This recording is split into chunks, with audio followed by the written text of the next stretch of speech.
Okay, this is where the buck stops. Fiscal responsibility is our topic for the next 20-minute discussion. And before we hear from each candidate for a minute, I'll just ask them to introduce themselves with their names, please, so you know who's speaking. Good evening. My name is Jim Rutledge. Good evening. Thank you for attending. Bill Bestwick. Thank you all for coming out. Bill McKay. I'm Diane Brennan. Been called a lot over the years, but my given name is Gordon Fuller. And I'm Trent Snickers. Okay, thank you. 1 minute to speak to financial planning, fiscal responsibility. Jim. Thank you, Mark. Ladies and gentlemen, I have 3 points I'd like to pass along to indicate my fiscal orientation. One is electric cars. I drove recently down to Victoria for $3. The second one is with respect to fiscal planning. I, at one time, had a presentation by a lady, Lori Lee, on good sense, and it's strictly about spending the money you have when you have it, and then waiting. And the third thing is the zoning bylaw, which I thoroughly endorsed, and I waited a year to have the ability to create 7 building lots where I would only have had 5, and that means more tax revenue for the city. Thank you. Thank you. Bill Bestwick, please get as close to that mic as you can. Thank you. Hear you. Thank you. Hopefully everybody can hear me well enough. Fiscal accountability. The absolute most important document that the Council of the City of Nanaimo will approve is our annual operating budget. Everything begins and ends there.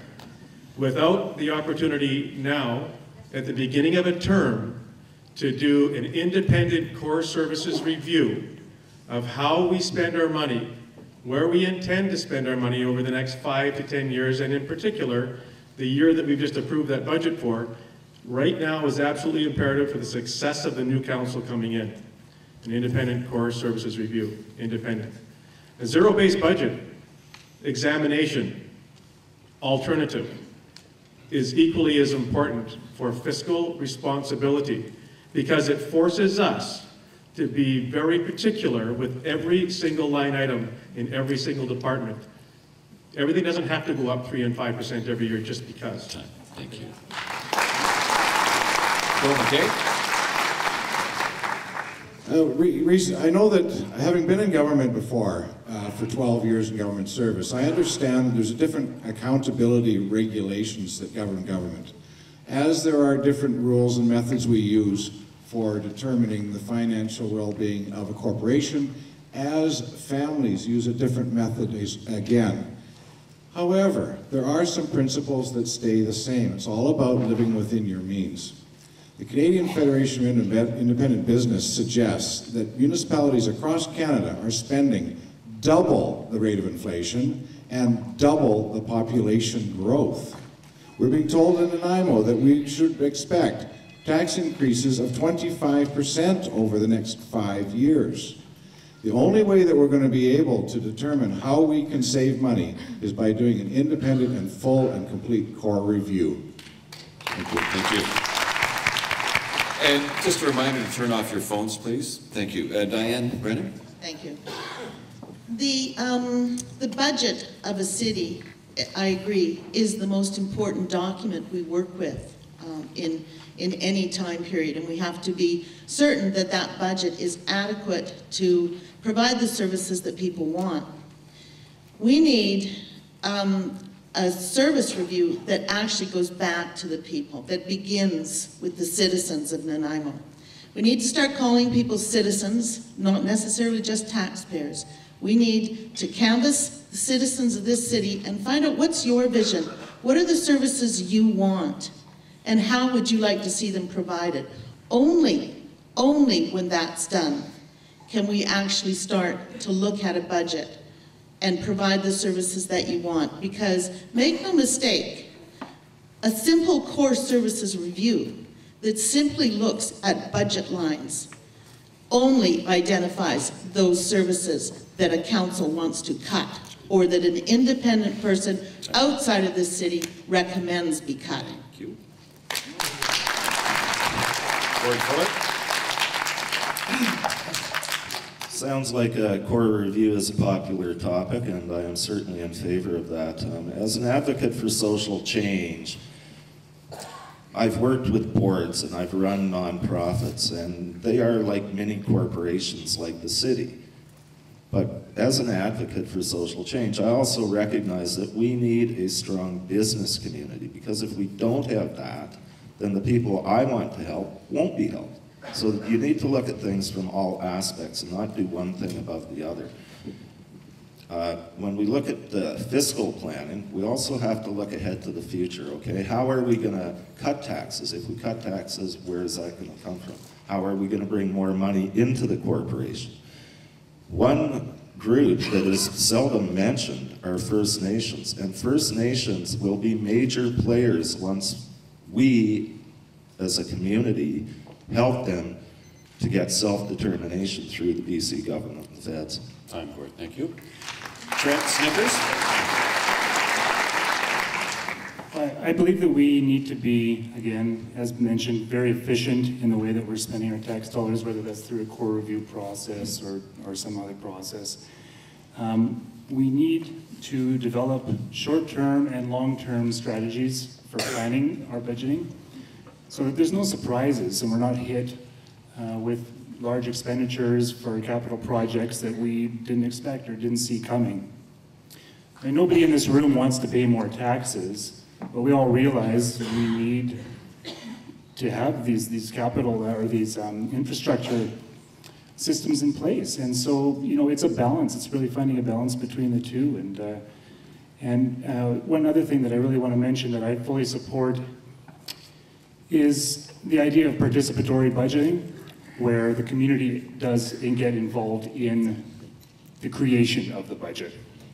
Thank you very much. Right on time. Well, council, as you know, is elected for a 3-year term, and there's a need to be fiscally responsible in the short term and in the longer term. Decision makers at all levels of government need to take into account global financial instability, especially right now, given what's going on. How do you propose to keep spending in line, given aging infrastructure, community needs that you know about, and demands by other levels of government where they seem to be downloading costs to municipalities more and more? So how do you keep spending in line under those pressures? Well, one of the first things that I would do if I became mayor, I would amalgamate the offices of the mayor and the city administrator. I was in Kelowna recently, and they have side by side 2 offices all within the same building. And in our situation, where we have the mayor with staff and the city administrator with staff, there would be immediately 2 positions eliminated and a much more efficient process of communicating with the structure. Keeping spending in line, who'd like to pick up on this? Bill? Well, absolutely. Strong strategic planning and consultation. So the 2 previous topics are overarching with keeping fiscal spending, keeping our spending responsible and being accountable for how we spend. So when we talk about a core services review, when we talk about taking on those types of initiatives, it identifies efficiencies, deficiencies, productivities, redundancies, and those things are critical. It doesn't necessarily mean that it's cuts and it's going to be things that are going to be stripped and the service levels are going to be diminished. It's wants and needs and what our ability is for that sustainability. How are we going to sustain the future if we don't control our spending? We need to control our spending with a strategic plan that everybody can be consulted with and come to an agreement on. Diane? Thank you. It is important that we review our budgets every year. We need to know what we're spending and how we're spending it. But it needs to be remembered that the expenditures that are made are in the public interest. And that's the guiding line for councillors when you're looking at a budget. We need to recognize the public interest. We need to know what it is that's important to people. I have not seen a core review happen in this country that hasn't recommended deep cuts that people do not want because it hasn't started with a community consultation. And you only have to look at Toronto to see the kinds of havoc that was wreaked in that community when a core review was done without adequate consultation with people. Bringing in an outsider to tell us what it is we want and we need is a mistake. We need to go to us first and find out what's important and what we value. Part of the challenge with these core reviews is that generally when they start having core reviews is when they're in trouble. The City of Toronto is going to lose $750 million this year. $750 million. I suggest that we do these on an ongoing basis. The fact is that we can always, you know the expression, if it ain't broke, don't fix it? Well, how about if it ain't broke, you haven't looked hard enough? We always can improve on relationships. We can improve on the way we do things. We can always improve everything in our lives. So these core reviews have to be ongoing, not just when we're in trouble. Gord wants to speak to this. Well, fiscal planning is not just about the big things, it's about the little things. It's about how much money are we paying in interest on money we have borrowed over the years.